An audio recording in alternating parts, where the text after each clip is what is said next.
everybody, welcome back. Today I'm teaching you how to make smoky bourbon pulled jackfruit sandwiches.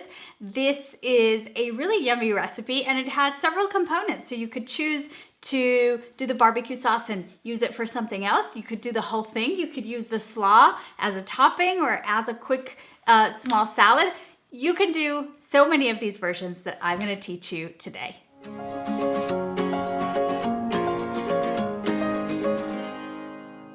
Today we're doing the very simplified version in which we're actually just going to steam the jackfruit and then we're going to toss it in the most delicious barbecue sauce. So for this recipe you're going to need a couple of cans of young green jackfruit. This is what it looks like. You can find that in the Asian section of the supermarket. Now it's readily available these days, very easy to find. If you can only find the type that already comes shredded, feel free to use that too. So I'm just gonna open up these cans, drain them of the brine, and I'm gonna set these inside a steamer basket over some water. So I've got a pot here with some water. I'm gonna bring that up to a boil, and I have a steamer basket.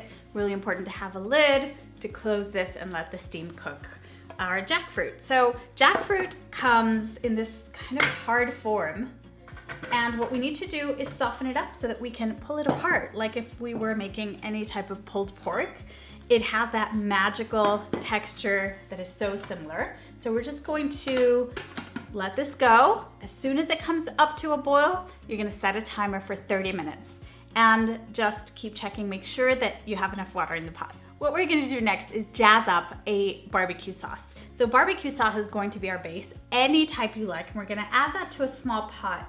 Now, the great news about this recipe is that if you're pressed for time and you want to make something really quickly, you can just toss, once our jackfruit is ready, I have it in the back burner there, you can just toss it in a barbecue sauce you love. It's that simple. But why have traditional barbecue sauce when you can make this delicious one we're gonna make right now? It's going to have the flavor of bourbon, which adds so much to barbecue sauces. Some balsamic vinegar, which I'm gonna add now. So we add that in. It's gonna give it just a nice twist. This is our bourbon. So typical in some kinds of barbecue sauce, and for a good reason. It really is so delicious. If you prefer not to use alcohol in your recipes, just skip it and just know you'll have less of that sauce and liquid. And now we're gonna add some extra sweetness. We're going to add some maple syrup, some brown sugar, some freshly ground pepper.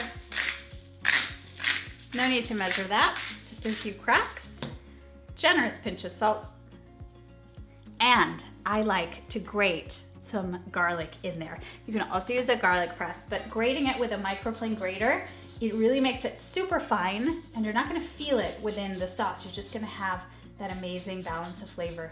Let's whisk it together. And as you can see, it's really liquid at this stage. We have to reduce it to about half. So what I'm gonna do is bring this up to a boil. As soon as it boils, we lower the heat to medium and we let it reduce for 10 minutes. The last component for our sandwiches is going to be a very quick and easy cabbage slaw. Whenever you're making a recipe, you always want to think of contrasts in textures and in flavors. So the jackfruit is going to have some sweetness and some tanginess to it, and we want to balance that out with a little bit of acidity and also crunch in our slaw on top of that jackfruit, because the jackfruit's also going to be pretty soft.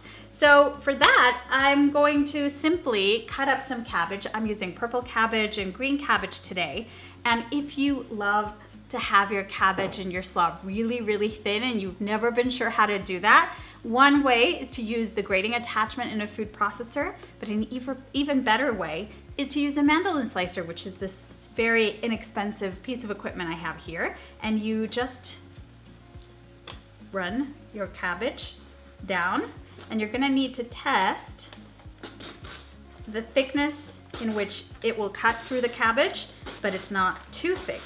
I love this thin texture in my cabbage for a slaw. Look at that. You're going to want to have about a cup of each color. You can also do one color, but if you can add to the visual aspect of it, it's always good.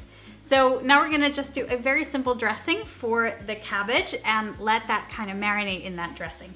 And of course, if we're making a slaw, we need a little bit of eggless mayonnaise. We're gonna add some apple cider vinegar or any type of vinegar you have. It can be red wine vinegar, white wine vinegar. I'm gonna add a pinch of sugar, just a pinch. And some Dijon mustard to give this an even bigger kick. And of course you need some salt and pepper. And we're gonna whisk it together. Now we don't need a lot of dressing when we're making a slaw. That's the secret. You really don't want a slaw that has a really thick mayonnaise dressing clinging to the cabbage. The cabbage, once it is in contact with this, will start to sweat a little bit, and that will give you that perfect texture in slaw. So only a little bit of dressing, that's the secret. Always give it a taste to see how it's coming along. That's perfect. All we have to do now is add our dressing. It's gonna seem like it's very, very little. Trust me, it's perfect. Now another secret to great slaw, use your hands and massage that dressing into the cabbage. This is gonna kind of break the cell walls of that cabbage a little bit. It's not gonna be as tough when you bite into it. It's gonna have that perfect coleslaw texture. Let's just set it aside, let it do its thing. Now we're gonna check on our sauce, which should be ready. Look at how our sauce is going. The timer has gone off, and look at that, perfect texture. Remember how liquid that was?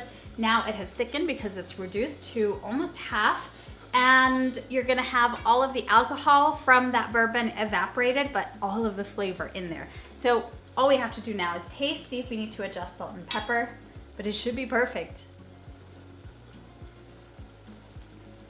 Oh my goodness. I wish I could feed you a little bit of this right now. So good. Now my timer has gone off on my jackfruit. So after 30 minutes, you're gonna see how these have softened up, and we can pull these apart. Texture very, very similar to pulled pork. So we're going to just grab our fork, a couple of forks, that's my favorite way of doing it. And you're gonna see how this just kind of falls apart. The center is a little bit tougher, so just press down with your fork there. And you just have to keep going like this. Now we simply add all of this jackfruit into the pot that has our sauce.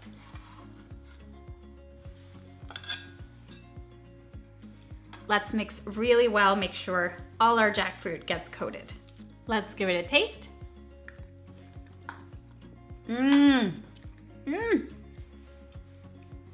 This barbecue sauce, oh my God, so, so good. Now, grab your buns and let's assemble.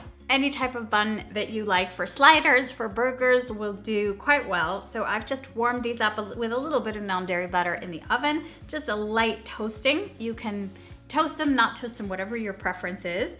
And we're gonna start, of course, by piling on lots of that jackfruit to the bottom bun. Now we top with some of that slaw. Top bun on, and we're ready to serve and eat.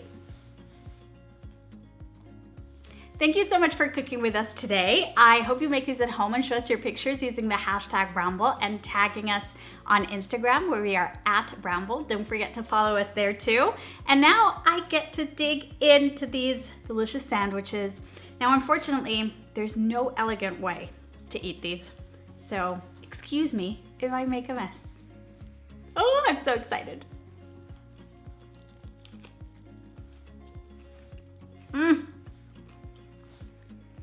Now that's a good sandwich.